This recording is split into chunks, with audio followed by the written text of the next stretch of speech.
Sultan Fateh Ali Tipu was born in Devanahalli, in present-day Bangalore Rural District, about 33 kilometers, 21 miles, north of Bangalore on December 1, 1751. He was named Tipu Sultan after the Saint Tipu Mastan Aulia of Arcot.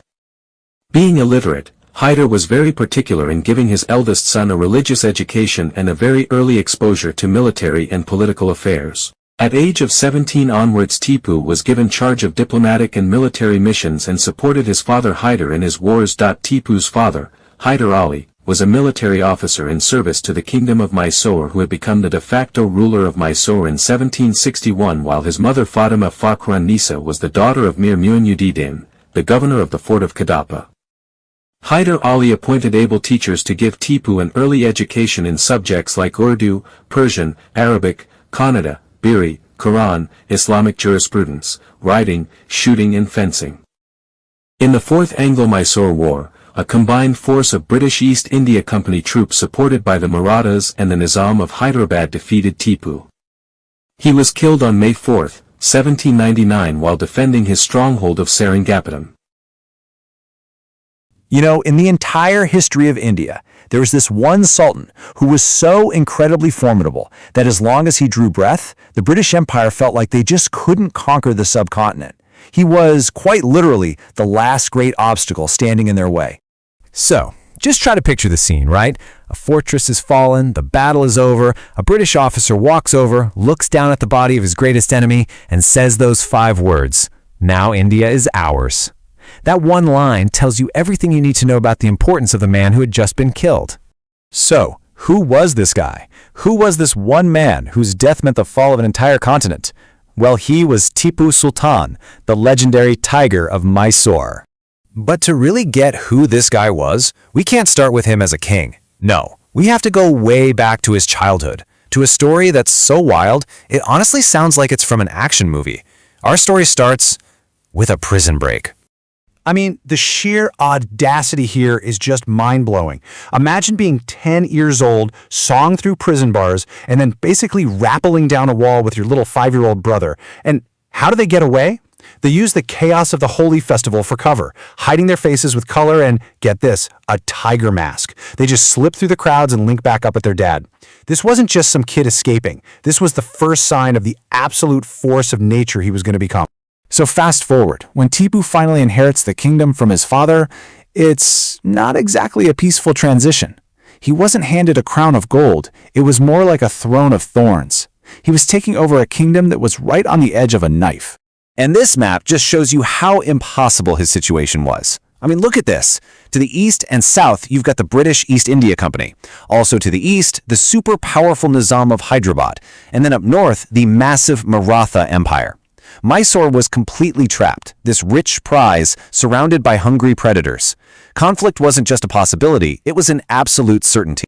And why was everyone so desperate to get a piece of Mysore? Well, the average person living there was 5 times wealthier than pretty much anywhere else in India. The kingdom was just booming, thanks to spices and textiles. So it was rich, prosperous, and a giant glowing target. Tipu wasn't just defending land, he was defending some serious wealth. So, facing enemies on all sides, Tipu knew he couldn't just sit back and defend. He had to go on the attack. And in his first big war as Sultan, he would earn that nickname that would make him a legend.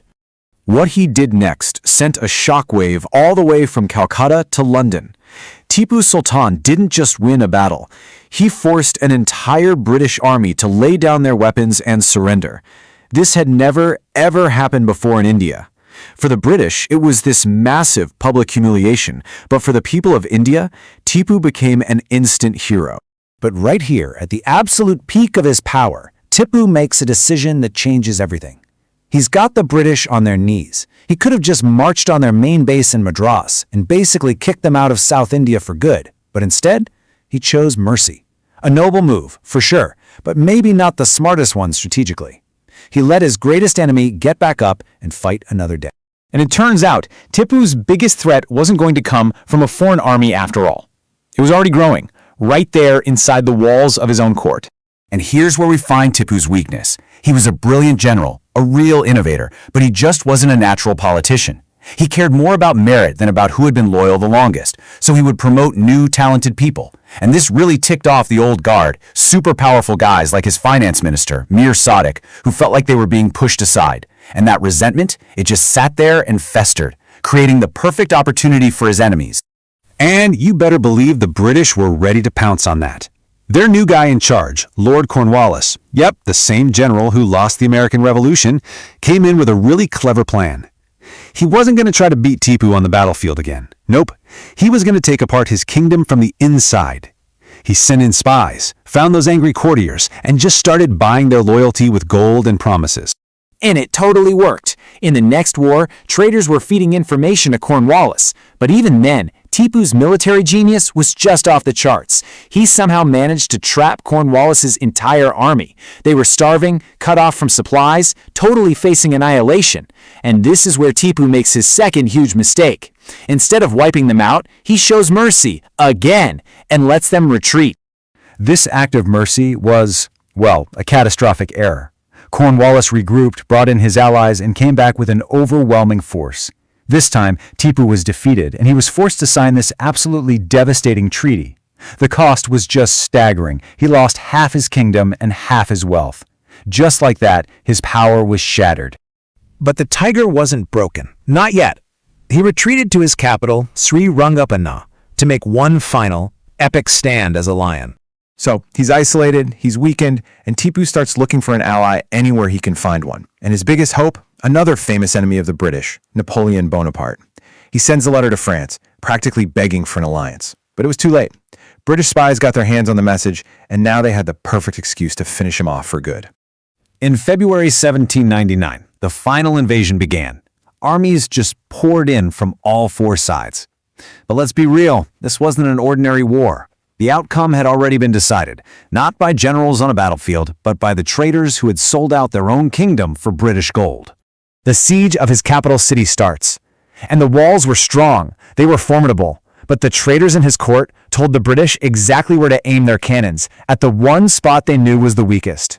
Before long, the wall was breached. And then came the final, ultimate betrayal.